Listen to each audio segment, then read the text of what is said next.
Cheers and welcome back with Chinoka One. It is the end of a very long day, so you get me, minty fresh and makeup clean.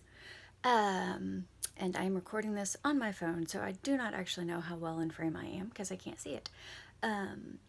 If you keep up with me on social media, you may remember that I've had to move in with my mother for the past few months to help her after a series of,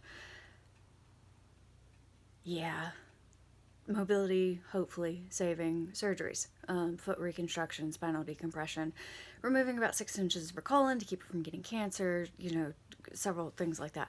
So I have not been able to do much fandom stuff, and I'm sorry. And so that is why you get me with my hair unfixed and no makeup on, and at the end of a long day while I'm in my pajamas. I have no fucks to give at this point. I'm tired. I live off caffeine. But I did mention the other day that I might do a video of book reviews again. I did a really crappy job last year as far as keeping up with the books I was reading because I ended up reading a whole lot more fan fiction because Good Omens came out and that was it. So then I started reading and writing a lot of fic. So I am signed up with Audible at the end of last year so that I could hopefully have more time to actually read, because I don't always have a lot of time to sit down and read. I have to multitask pretty much anything I do, whether it's my writing, which I try to do in between patient charts while I'm at work or on my lunch break. Actually, I usually lay down on the floor of my office and take a nap for 30 minutes on my lunch break because otherwise I'd get almost no sleep. It's that bad. I live off caffeine, did I mention?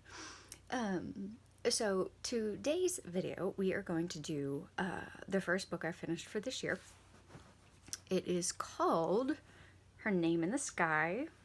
I don't know how well you can see that, but Her Name in the Sky is actually my favorite LGBT book. And it is, you have cute rom-com-y LGBT books, whatever. I mean, I'm so glad we have them, but you have, really cute, feel-good rom-com-y ones with a happy ending. I mean, this one has a happy ending, but in my experience, the Love Simon and stuff like that was not my experience. Mine was the whole self-loathing. And also this book takes place in Baton Rouge, Louisiana. I grew up in Shreveport, Louisiana. Of course, the going to renting a house and going to the beach for spring break and stuff like that, that's, commonplace because I'm still on the Gulf Coast. So that's just, yeah. So I related to this book and was very familiar with it and the culture and the atmosphere and the homophobia and stuff like that, both of the South and from a religious aspect and the fact that God hates you. He doesn't, by the way. People may. God doesn't. So I found out about this book, and it's a self-published book, and the author's name is Kelly Quinlan. And it is an unsung, underappreciated book. And like I said, it is my absolute top 5, one of my favorite books. Other one being Neverwhere by Neil Gaiman. So, I mean, I love this book. And I ended up listening to the audiobook version of it so I could read it again. Because otherwise I don't have time. I work a full-time job, 40 hours a week at least. And then, of course, since the beginning of November, have been, caregiver to my mother. Free time is not something I have. So I read on my way to work and back from work. Or if I'm cleaning or something, I'll put on the audiobook. It's because I have to multitask. And I love this book. It will absolutely make you cry. It has a happy ending, but I cried through probably the last quarter of it. The first time I read it, I finished the book at 3 a.m. It was one of those, okay? I had to be at work in a couple of hours, 3 a.m. I'm crying, I'm dehydrated, my head hurts. Can't stop reading. Cried through the entire last quarter of the book. I regret nothing, okay? And part of it is crying because of the fact of you're hurting so much for the characters. Because the main characters, well, main characters are a group of friends called the Six Pack, who are all very close knit and everything like that. But the main pairing is two of the friends, Hannah and Baker. Both are female.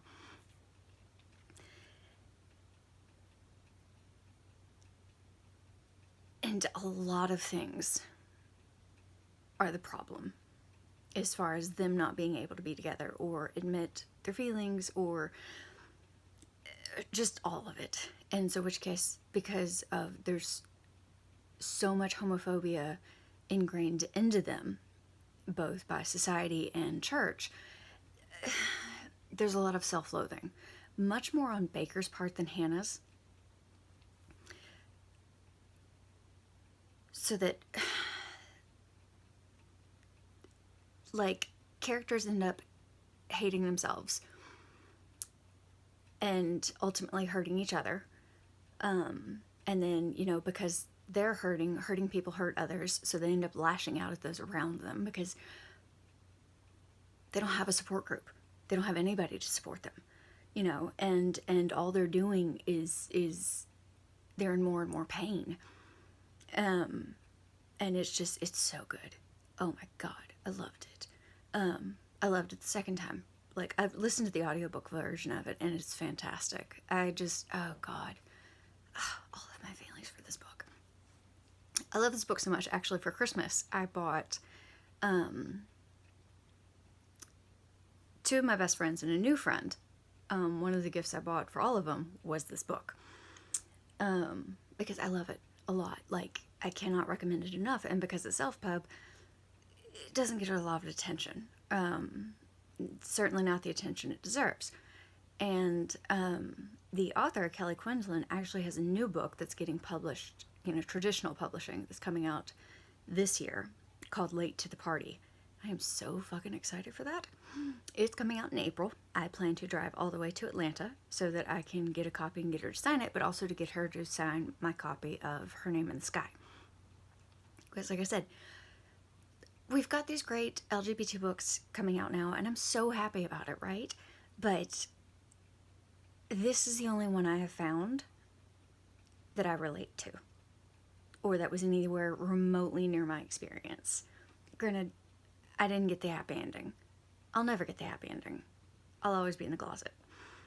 It is what it is. But, I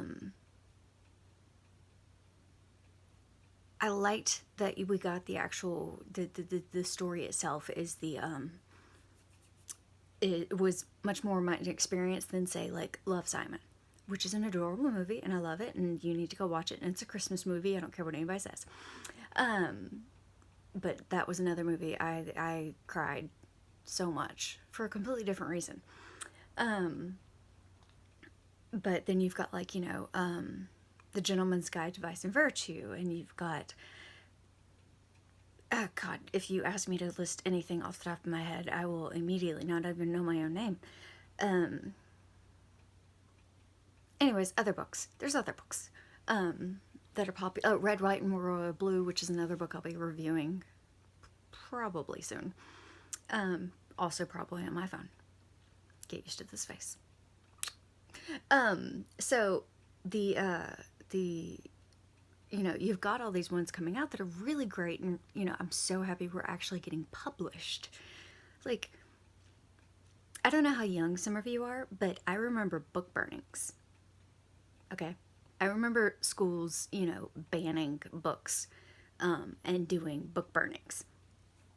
Like, these are not people, like, doing it themselves. These are schools, like, public, out in the, you know, front of the school or out in the football field or something like that, book burnings.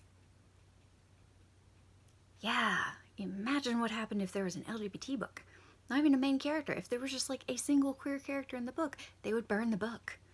If the character was not, like, completely condemned until they were going to hell and they didn't die or something.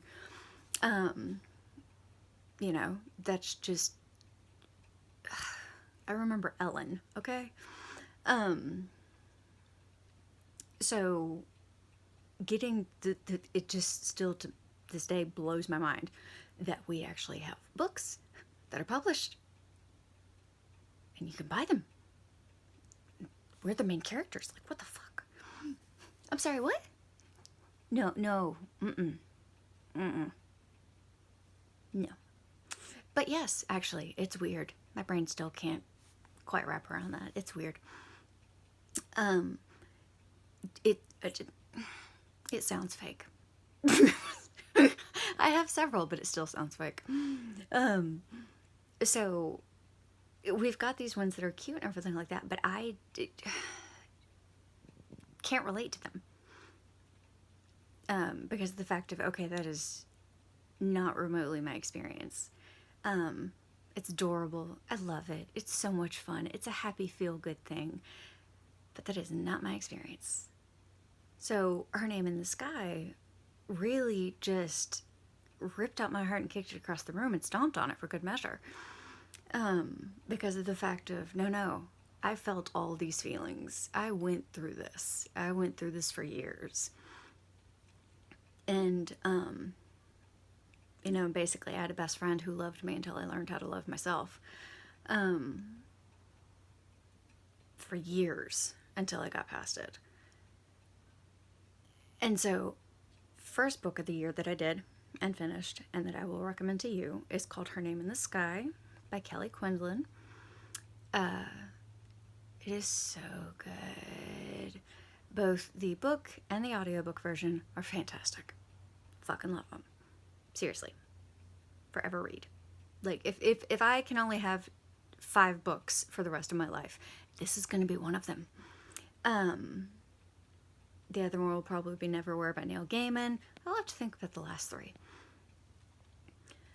Red, White, and Royal Blue, possibly. That was also a fucking great book. But yeah, that is my book review, which is not actually very much of a book review, for Her Name in the Sky by Kelly Quinlan. I will be back with more book reviews, and I really, really recommend this book.